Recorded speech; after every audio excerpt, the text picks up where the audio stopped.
ಕ್ರಿಸ್ತನನ್ನು ಪ್ರತಿಫಲಿಸುವಂತೆ ನಿಮ್ಮ ಆತ್ಮಗಳನ್ನು ವಾಕ್ಯದಲ್ಲಿ ಬಲಪಡಿಸುವ ಅನುದಿನದ ಧ್ಯಾನ. ಇಂದಿನ ಧ್ಯಾನದ ಶೀರ್ಷಿಕೆ, ಯಾರ ಬಗ್ಗೆಯೂ ಕೆಟ್ಟದ್ದನ್ನು ಮಾತನಾಡಬೇಡಿರಿ.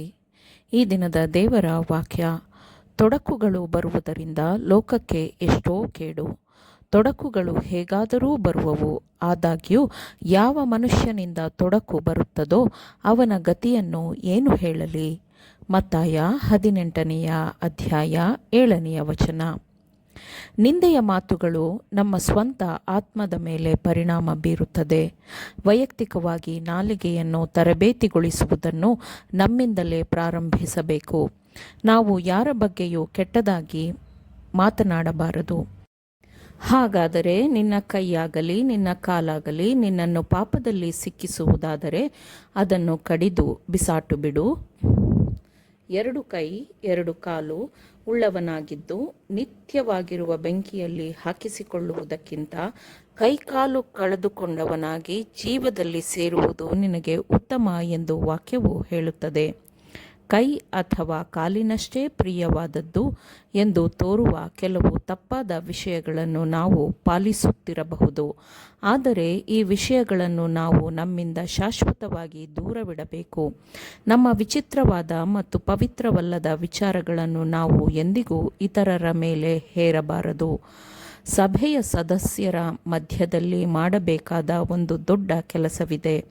ಸಾರ್ವಜನಿಕವಾದ ಸೇವೆಗೆ ಕರೆಯಲ್ಪಡದ ಅನೇಕರು ತಮ್ಮ ಬಾಯಿಂದ ಕೊಡುವ ಒಳ್ಳೆಯ ಬೋಧನೆಯ ಮಾತುಗಳು ತಮ್ಮ ಸ್ವಂತ ಸಭೆಯಲ್ಲಿ ಹೆಚ್ಚಿನ ಒಳ್ಳೆಯದನ್ನು ಮಾಡಬಹುದು.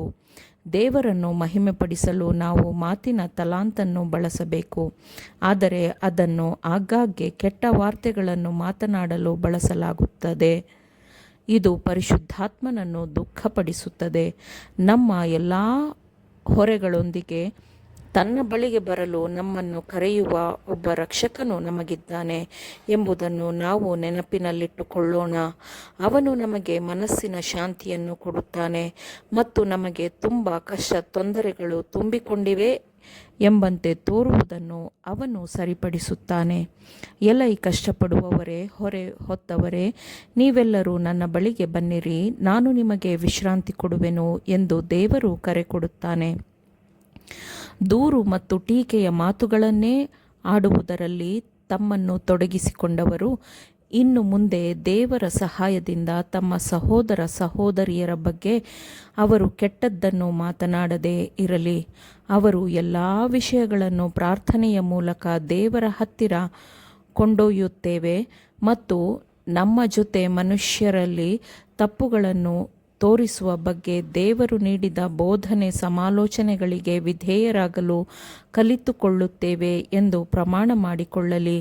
ಪ್ರತಿಯೊಬ್ಬ ಸಭೆಯ ಸದಸ್ಯನೂ ಸಹ ತಮ್ಮ ದೈನಂದಿನ ನಡವಳಿಕೆಯಲ್ಲಿ ಮಾದರಿಯಾಗಿ ನಡೆದುಕೊಳ್ಳಬೇಕು. ಮಾತಿನಲ್ಲಿ ವಿವೇಕಪೂರ್ಣರಾಗಿ, ಎಚ್ಚರಿಕೆಯಿಂದಲೂ ದಯೆ ಮತ್ತು ಕೃಪಾಪೂರ್ಣರಾಗಿಯೂ ಇರುವಂತೆ ನಡೆದುಕೊಳ್ಳಬೇಕು. ಎಲ್ಲರೂ ಇವರನ್ನು ನೋಡಿ, ಇವರು ದೇವರಿಗೆ ಭಯಪಡುವವರು ಮತ್ತು ದೇವರನ್ನು ಪ್ರೀತಿಸುವವರು ಎಂದು ಅವರನ್ನು ಗೌರವಿಸುತ್ತಾರೆ.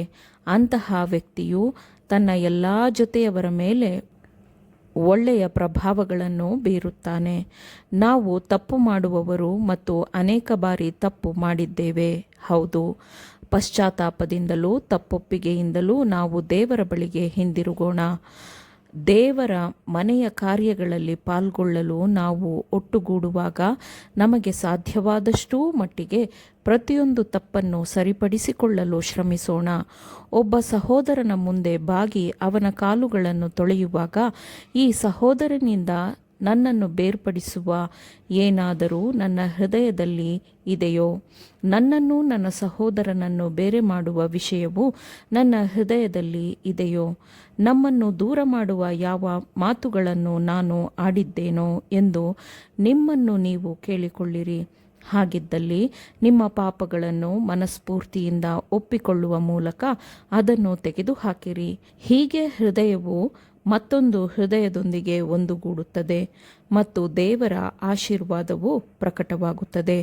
ಆಮೇನ್. ದೇವರ ವಾಕ್ಯಗಳನ್ನು ಶ್ರದ್ಧೆಯಿಂದ ಆಲಿಸುವವರು ಮಾತ್ರವೇ ಆಗಿರದೆ ಪಾಲಿಸುವವರೂ ಆಗಬೇಕೆಂದು ನಿಮ್ಮನ್ನು ಉತ್ತೇಜಿಸುತ್ತೇನೆ.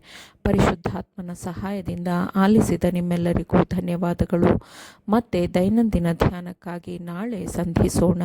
ಆಮೇನ್.